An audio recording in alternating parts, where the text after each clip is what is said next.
أعوذ بالله من الشيطان الرجيم.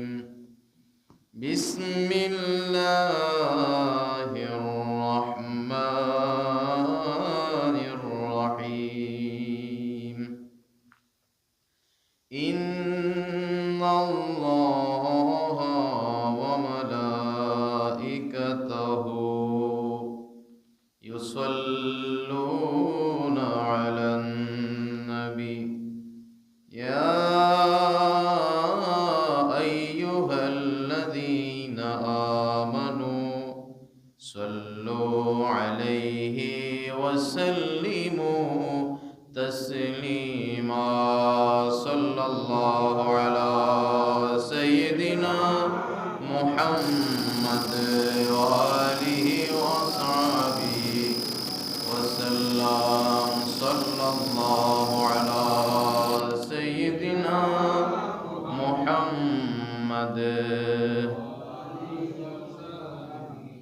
اللهم صل على سيدنا مولانا محمد وعلى آل سيدنا مولانا. یا رسول اللہ حبیبی خالقی کے تاتوئی برغوزی داد الجلال پاک بے ہم تاتوئی. اللہم صلی علی مولانا محمد وعلى آل سيدنا. نام مبارک لب پر، نام مبارک لب پر خواجہ پیا کا، خواجہ پیا کا آج بھی ہے اور کل بھی رہے گا. نام مبارک لب پر خواجہ پیا کا، خواجہ پیا کا آج بھی ہے اور کل بھی رہے گا. کیا تم کو بتاؤں کتنی مقبول نظر ہے خواجہ، سچ پوچھو تو میرا دل میں میری جان جگر ہے خواجہ. کیا تم کو بتاؤں کتنی مقبول نظر ہے خواجہ، سچ پوچھ تو میرا دل میں میری جان جگر ہے خواجہ. میری نگاہوں میں، میری نگاہوں میں خواجہ کا جلوہ، خواجہ کا جلوہ آج بھی ہے اور کل بھی رہے گا. آج بھی ہے اور کل بھی رہے گا. جنت کے نظاروں کو تم کچھ دیر تو چل کر دیکھو، تقدیر اگر لے جائے اجمیر میں جا کر دیکھو. ماہ رجب میں، ماہ رجب میں خواجہ کا میلہ آج بھی ہے اور کل بھی رہے گا. نام مبارک لب پر خواجہ پیا کا، خواجہ پیا کا آج بھی ہے اور कल भी रहेगा। উপস্থিত ঐতিহ্যবাহী সাদেকনগর কেন্দ্রীয় জামে মসজিদ এলাকার সম্মানিত মুসলিম কেরাম, পরম শ্রদ্ধাভাজন মুরব্বিন আজম, সমবয়সী যুবক ভাইয়েরা, পরম আদরের ছোট ভাইরা, পর্দাশীল মুস্তুরাত খাওয়াতিন মা ও বোনেরা, আসসালামু আলাইকুম ওয়া রাহমাতুল্লাহি ওয়া বারাকাতুহু। রব্বুল আলামিন হাকিমুল হাকিমিন পরওয়ারদিগার দরবার অসংখ্য শুকরিয়া জ্ঞাপন করছি যে মহান আল্লাহ রব্বুল আলামিন হাকিমুল হাকিমিন পরওয়ারদিগার আমাদেরকে আজ মাহে রজবুল মুরাজ্জবের প্রথম জুমা আদায়ের উদ্দেশ্যে আল্লাহর ঘর জামে মসজিদে এসে হাজির হওয়ার তৌফিক দিয়েছেন। যে মহান মুনিব আমাদেরকে এত বড় মেহেরবানি দয়া করলেন, সে আল্লাহর দরবারে প্রত্যেককে শুকরিয়া দান বলি আলহামদুলিল্লাহ। একটু বড় আওয়াজে বলি আলহামদুলিল্লাহ। লাখো কোটি গুণ দরুদ সালাম রাসূল কায়নাত ফখরে মওজুদাত নূরুল মুজাসসাম শফিউল মুযনিবিন রাহমাতুল লিল আলামিন নবী আহমদ মুজতবা মুহাম্মদ মুস্তাফা সাল্লাল্লাহু আলাইহি ওয়াসাল্লামের কদম পাকে সম্মানিত হাজিরিন, আল্লাহ পাক রব্বুল আলামিন হাকিমুল হাকিমিনের কোরআন মাজিদের মধ্যে একটি আয়াতে কারিমা আজকের খুতবায় এসেছে, যে আয়াতের মধ্যে আল্লাহ তাআলা ইরশাদ করেন, বিসমিল্লাহির রহমানির রহিম, ওমা তুকদ্দিমু লিআনফুসিকুম মিন খাইরিন তাজিদুহু ইনদাল্লাহ হুয়া খায়রান ওয়া আ'যামা আজরা ওয়াস্তাগফিরুল্লাহ ইন্নাল্লাহা গফুরুর রহিম। রব্বুল আলামিন ইরশাদ করেন, হে আমার বান্দারা, ওমা তুকদ্দিমু লিআনফুসিকুম মিন খাইর, তোমরা নিজেদের জন্য যে নেক কাজ পাঠাবে তা আল্লাহর নিকট গিয়ে অতি উত্তম বিরাট আকারে দেখতে পাবে। অর্থাৎ যে আমলগুলো আমরা করতেছি আজকে, খাইর ভালো নেক কাজগুলো, তাজিদুহু ইনদাল্লাহ, সেগুলো আল্লাহর কাছে যখন কবুল হয়, ওই কবুল হওয়া আমল আমাদের জন্য হওয়া খায়রান ওয়া আ'যামা আজরা, কাল হাশরের ময়দানে আমাদের সওয়াবের পরিমাণ এত বিশাল, এত পাহাড় পরিমাণ হবে, যারা আমল করে তারা দেখে আশ্চর্যান্বিত হয়ে যাবেন যে আমি তো এত বড় আমল করি নাই, এই ছোট্ট আমল আমার জন্য এত বড় সওয়াবের পাহাড় পরিমাণ হয়ে গেছে।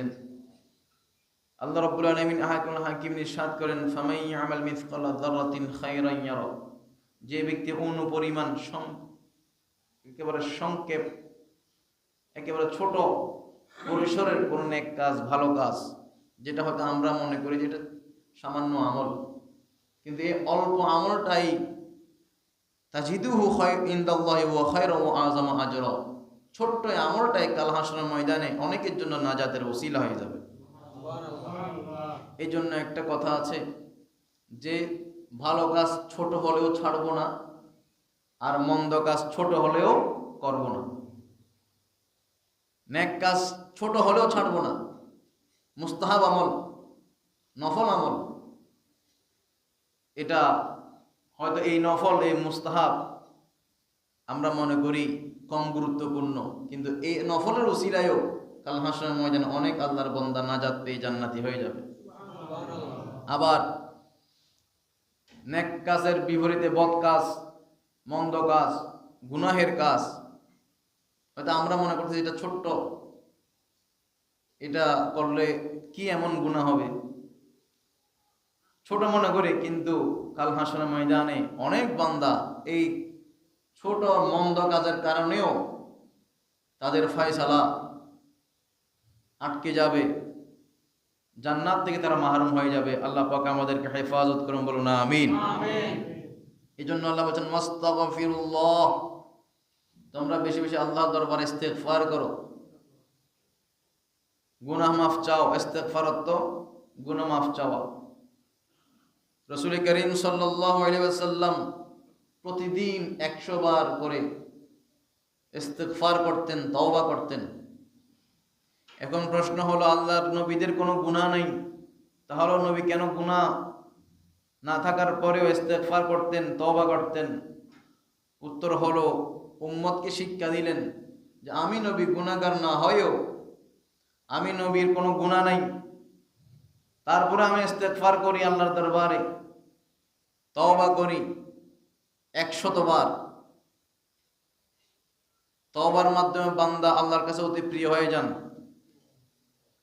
আত-তাইবু মিনাজ যামবি কামান লা যামবা লাহ, গুনাহ থেকে তওবা করে এমন ভাবে পবিত্র হয়ে যান আল্লাহ তাকে এমনভাবে পবিত্র করে দেন যেন সে এমন মানুষ যার পূর্বে কোনো গুনাহ ছিল না, এরকম আল্লাহ বানিয়ে দেন।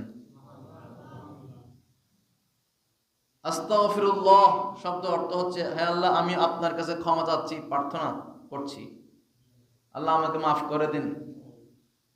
এই ইস্তিগফার কয়েক ধরনের আছে।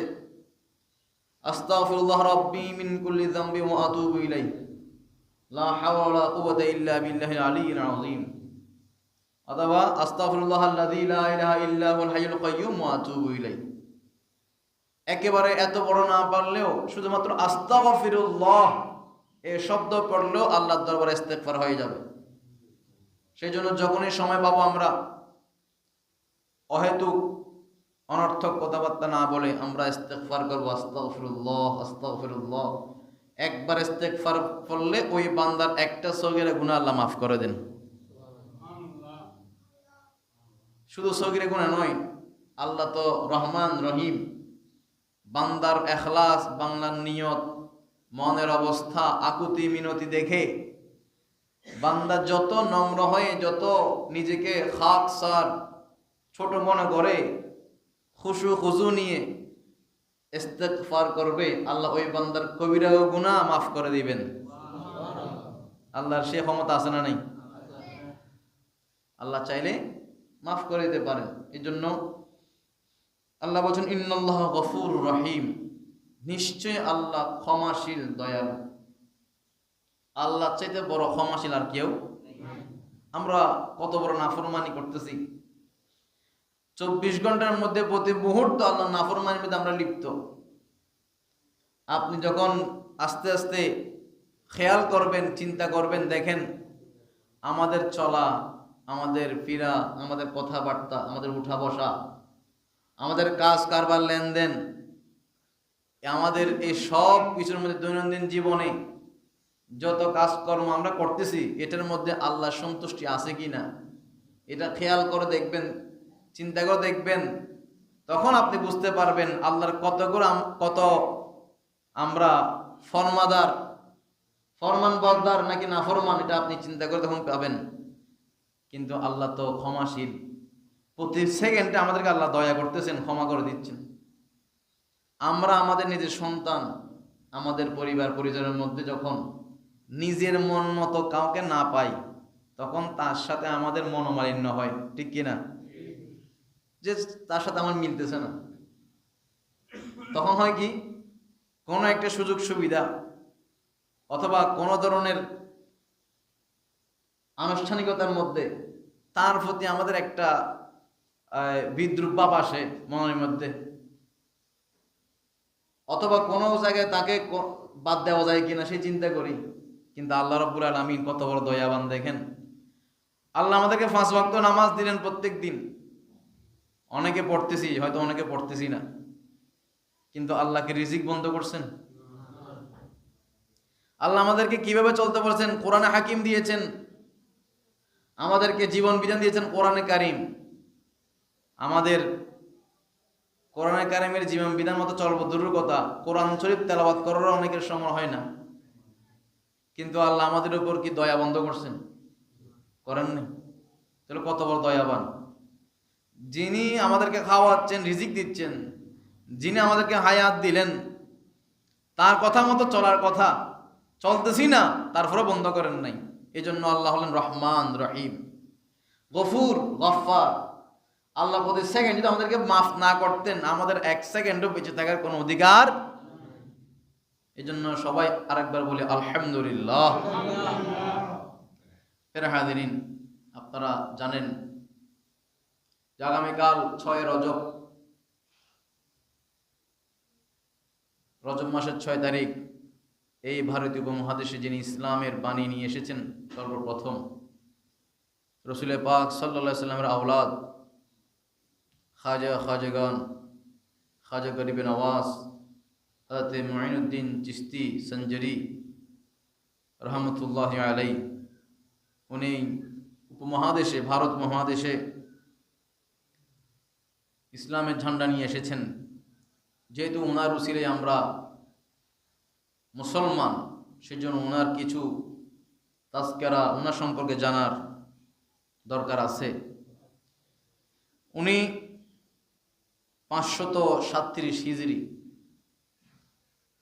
1141 খ্রিস্টাব্দ, আজ থেকে প্রায় 1000 বছর আগে, সিজিস্তান নামক জায়গা, যেটা ইরান এবং আফগানিস্তানের মধ্যখানে, সিজিস্তান, খোরাসান, বুখারা, এগুলো পাশাপাশি জায়গা। সানজার, এই জন্য অনেকে সানজারি বলা হয়, ওই জায়গায় জন্মগ্রহণ করেছেন। জন্মগ্রহণ করার পরে ওখানেই ওনার বাবার কাছে কোরআনে কারীম হিফজ করেন অতি অল্প বয়সে। এরপরে ইলমে দ্বীন অর্জন করার জন্য বিভিন্ন জায়গায় উনি সফর করেছেন। সর্বশেষ অনেক বড় ওনার জীবনে বলতে গেলেও কয়েকদিন প্রয়োজন। আমি সংক্ষেপে শুকরিয়া, ওনার কৃতজ্ঞতা জ্ঞাপনার্থে কিছু বলছি। মদিনা শরীফ গেলেন। মদিনা শরীফ যাওয়ার পরে রসুল পাক সাল্লাল্লাহু আলাইহি সাল্লামের দিদার নসিব হয়েছে। সুবহানাল্লাহ। রসুল পাক সাল্লাল্লাহু আলাইহি ওয়াসাল্লাম ওনাকে ইরশাদ করলেন, ওনাকে ইশারা করলেন যে তুমি আরবে না থেকে হিন্দ নামক জায়গায় ইসলামের বাণী নিয়ে চলে যাও, এবং ওনাকে একটা আনার ফল দিয়েছেন। কাকে? খাজা গরিব নওয়াজকে। কে দিয়েছেন? রসুল পাক সাল্লাল্লাহু আলাইহি ওয়াসাল্লাম। কোথা থেকে? রওজায়ে পাক থেকে। ওই আনার ফলের মধ্যে সারা পৃথিবীর মানচিত্র ছিল। রসুল পাক সাল্লাল্লাহু আলাইহি ওয়াসাল্লাম পথ দেখাই দিলেন। ওই আনার ফলকে অনুসরণ করে করে উনি হিন্দুস্তানের আজমির, যেখানে এখন আজমির শরীফ, এই আজমিরের নিকটে উনি এসে বসলেন। ওনার সাথে কয়েকজন খাদেম ছিলেন। তৎকালীন আজমির এবং দিল্লির রাজা ছিল পৃথ্বীরাজ রায়, হিন্দু। এই পৃথ্বীরাজ রায় হুকুম করলো, যখন খাজা গরিব নওয়াজ রহমতুল্লাহ আলাইহি আজমির শরীফে আসলেন, তখন এই ভারতীয় উপমহাদেশে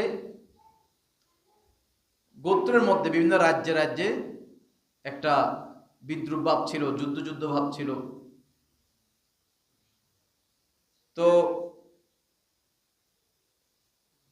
হিন্দুদের মধ্যে, হিন্দু ধর্মের মধ্যে যারা নিম্ন শ্রেণীর ছিল, ওনাদের মধ্যে বিভিন্ন শ্রেণী আছে, তাদের উপরে উচ্চ শ্রেণীর যারা জমিদার শ্রেণী, তারা নির্যাতন করত। তো খাজা গরিব নওয়াজ রহমতুল্লাহ আলাইহি যখন ভারতীয় উপমহাদেশে আছেন, উনি ইসলামের সুমহান বাণী যখন শোনালেন, ইসলামী যেটা থিওরি, আল্লাহ এবং তার রাসূলের পক্ষ থেকে যে নিয়ম, যে হুকুম আহকাম, সেখানে বলা হলো যে ইসলাম এমন একটি ধর্ম যেটার মধ্যে উঁচু নিচু কোনো ভেদাভেদ। সেটার উৎকৃষ্ট প্রমাণ হচ্ছে মসজিদের নামাজের কাতার। এখানে যেমনিভাবে প্রধানমন্ত্রী যদি আগে আসে সামনে বসতে পারবে, একেবারে জমিদার, বাদশাহ, পয়সাওয়ালা, টাকাওয়ালা যদি আগে আসে সামনে বসতে পারবে, না হলে পিছনেই বসবে। আর একেবারে একজন দিনমজুর, ঠেলাগাড়িওয়ালা, পারিশ্রমিক ব্যক্তি, একেবারে গরিব, তিনি যদি আগে আসেন সামনে বসবেন, আর পয়সাওয়ালা পরে আসলে পিছনে বসবেন। আগে আসলে সামনের কাতারে জায়গা পাবেন। এখানে কোনো ধনী ব্যক্তির জন্য সামনে স্পেশাল কোনো জায়গা রাখা হয় না। এইভাবে আল্লাহ এবং তার রাসূলের পক্ষ থেকে ধনী গরিবের যে সমতা, ইসলাম ধর্মের মহান বাণী, খাজা গরিব নওয়াজ রহমতুল্লাহ আলাইহি যখন এগুলো মানুষের কাছে প্রচার করলেন, আল্লাহর দ্বীনে দাওয়াত দিতে লাগলেন, আস্তে আস্তে আল্লাহ যাদেরকে কবুল করেছেন তারা হেদায়েতের বাণী পেয়ে মুসলমান হতে লাগলেন।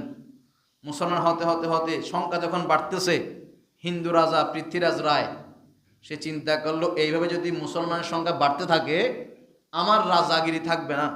অতএব এখনই এই মুসলিম ফকির খাজা গরিব নওয়াজকে আজমির থেকে বের করে দেওয়ার জন্য আলটিমেটাম দিল যে আজকের মধ্যে আপনি আজমির ত্যাগ করে অন্যত্র চলে যাবেন।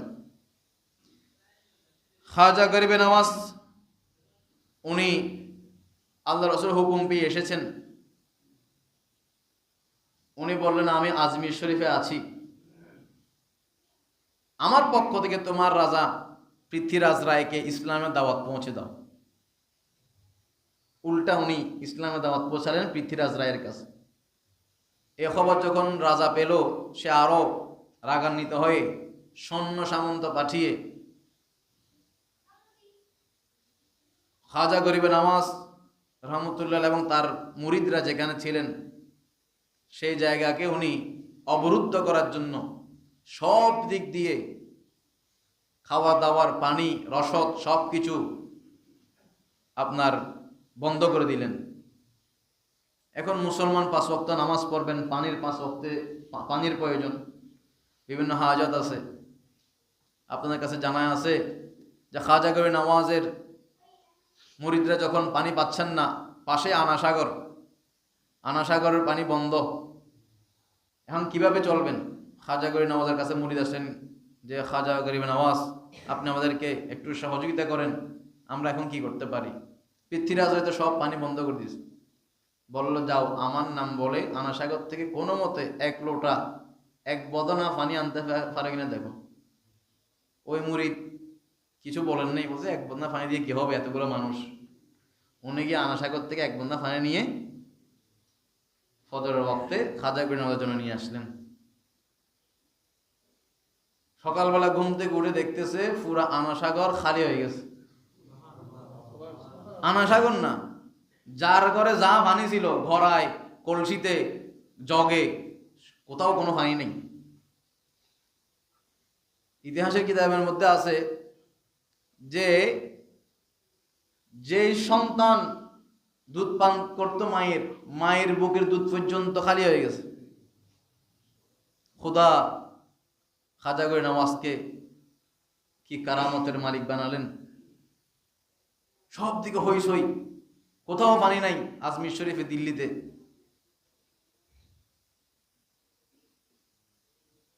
এখন 1 সেকেন্ড পানি ছাড়া চলা মানুষের জন্য অসম্ভব। ঘরের মধ্যে দুধের শিশুরা কান্না শুরু করে দিল। খোদ পৃথ্বীরাজ রায়ের ঘরেও পানি নেই, বাদশার ঘরেও। তখন তিনি বুঝতে পারলেন, ওনার মা, পৃথ্বীরাজ রায়ের মা বলল যে, ছেলে তুমি বাদশা হতে পারো, কিন্তু যে মুসলিম ফকিরকে তুমি পানি না দিয়ে বসে আছো, এগুলো সবগুলো ওনার কাজ। পৃথ্বীরাজ রায়কে রাজ্যের সব মানুষ গিয়ে ধরলো, বললো আপনি আমাদেরকে পানির ব্যবস্থা করেন, আপনার কারণে আমরা পানি পাচ্ছি না। পৃথ্বীরাজ রায় সব সৈন্যকে নিয়ে খাজা গরিবে নওয়াজের দরবারে আসলেন। আজমির শরীফ।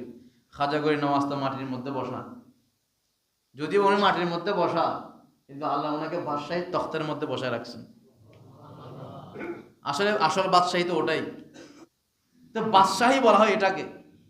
আমরা মনে করি মানুষের উপর ক্ষমতা দেখাতে পারলে, মানুষের উপর নিজের প্রভাব বিস্তার করতে পারলে এটাই বাদশাহী না।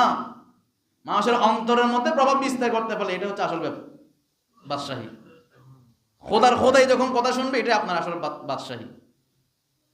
হাজিরিন, এ খাজা গরিবে নওয়াজ রহমতুল্লাহ আলাইহি, উনি তো মানুষের অন্তরে বাদশাহ হয়ে গেছেন, এবং উনি হুকুম করার সাথে সাথে সমস্ত পানি ওনার 1 লোটার মধ্যে চলে আসছে। এইটা থেকে পুরা হিন্দুস্তানের মধ্যে খাজা গরিবে নওয়াজের, পুরা ভারত মহাদেশে খাজা গরিবে নওয়াজের যে একটা সুনাম, খাজা গরিবে নওয়াজের নাম ছড়াই গেল। দলে দলে হিন্দুরা, বিভিন্ন ধর্মের মানুষরা খাজা গরিবে নওয়াজের হাতের মধ্যে ইসলাম ধর্ম গ্রহণ করতেছে। যেটা বলুন সুবহানাল্লাহ। সালাতুনিয়া সালামুনিয়া। এ খাজা গরিবে নওয়াজ রহমতুল্লাহি আলাইহি, উনি আজমির শরীফের মধ্যে ইসলামের খেদমত করেছেন। ইতিহাসের কিতাবে পাওয়া যায়, উনি যখন ইন্তেকাল করতেছেন তখন 90 লক্ষ মুসলমান ওনার জানাজা শরীক হয়েছেন।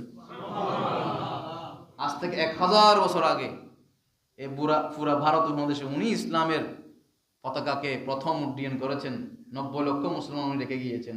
সেখান থেকে 90 লক্ষ মুসলমান আস্তে আস্তে সারা ভারত উপমহাদেশ, বাংলাদেশ, পাকিস্তান সবখানে ছড়িয়ে গেল। মুসলমানের সংখ্যা আস্তে আস্তে বাড়তেছে। একমাত্র একজনের অবদান, অনেকের অবদান আছে, কিন্তু সর্বপ্রথম যার অবদান তিনি হচ্ছেন খাজা গরিবে নওয়াজ রহমতুল্লাহ আলাইহি। ওনার উসিলায় আমরা মুসলমান হয়েছি।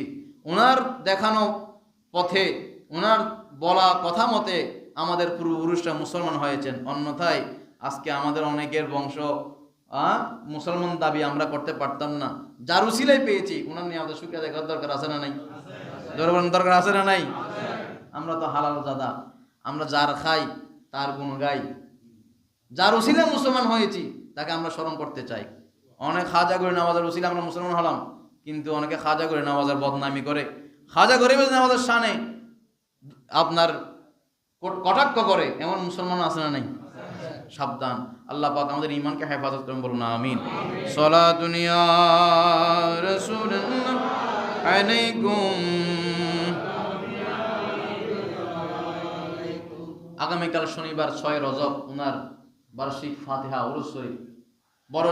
বড় পরিসরে না পারলেও ঘরের মধ্যে ছোট পরিসরে আপনারা যার যার ঘরের মধ্যে ফাতিহা করবেন। এটার উসিলে আল্লাহ আউলিয়া কিরামের স্মরণ করলে আল্লাহ পাক সগীরা গুনাহ মাফ করে দেন। যিকরুল আম্বিয়াই ইবাদাতুন ওয়া যিকরুল আউলিয়াই কাফারাতুন। নবীদের জিকির করলে ইবাদত হয়, আর ওলিদের জিকির করলে সগীরা গুনাহ মাফ হয়ে যায়। এই জন্য ঘরে ঘরে আদায় করবেন। এগুলোকে আমাকে ধারণ করতে হবে। বর্তমান অনেক বড় বিপদ, অনেক বড় আমাদের জন্য পরীক্ষা। আউলিয়া কিরামকে আমাদের থেকে কীভাবে ম্যানেজ করা যায় চিন্তা করে আস্তে আস্তে আমাদের প্রজন্মের অন্তরের মধ্যে ওলিদের মাজারের প্রতি বিদ্বেষ তৈরি করতেছে। হ্যাঁ, মাজারে যদি শরীয়তের বিরোধী কোনো কার্যক্রম হয়, শরীয়ত বিদ্বেষী কোনো কার্যক্রম হয়, সেটার সাথে আমাদের কোনো সম্পর্ক নাই। কিন্তু ওলিদের সাথে আমাদের কোনো বিদ্বেষ। মাজারে চলতেছে খারাপ কাজ, অন্যায় কাজ, সেটা দোহা দিয়ে মাজার ভাঙ্গা, মাজারের বিরুদ্ধে মানুষের অন্তরের মধ্যে বিদ্বেষ তৈরি করা, এটার এজাজত শরীয়ত দেয় নেই। আপনি যেখানে মন্দ কাজের বিরুদ্ধে আপনি সোচ্চার হন। মসজিদের সামনে বা মসজিদের মধ্যে কোনো অন্যায় কাজ হয়েছে, আপনি মসজিদ ভেঙে ফেলবেন? অন্যায় কাজ থেকে আপনি দূরে রাখবেন, অন্যায় কাজ থেকে আপনি বন্ধ করবেন, মসজিদ সালামত থাকবে। অনুরূপভাবে মাজারে কোনো শরীয়ত বিরোধী কাজ হলে আপনি শরীয়ত বিরোধী কাজটা বন্ধ করেন, সেটার বিরুদ্ধে করেন, কিন্তু মাজারের প্রতি আপনি বিদ্বেষ তৈরি করতে পারবেন না। সময় আছেন, রজব মাস চলতেছে, রজব মাসের কিছু আমল আছে। আল্লাহ পাক রব্বুল আলামিন হাকিম হাকিমিনের এরশাদ ফরমান হচ্ছে, রাসূল পাক সাল্লাল্লাহু আলাইহি ওয়াসাল্লাম ইরশাদ করেন যে শাহরু রজব ওয়া শাহরুল্লাহ ওয়া শাহরু শাবান ওয়া শাহরি ওয়া শাহরু রমাদান ওয়া শাহরু উম্মতি। জোরে বলুন সুবহানাল্লাহ। রজব মাস আমি আল্লাহর মাস। কে বলতেছেন? রজব মাস কার মাস? আল্লাহর মাস। এই রজব মাস আজকে 5 তারিখ।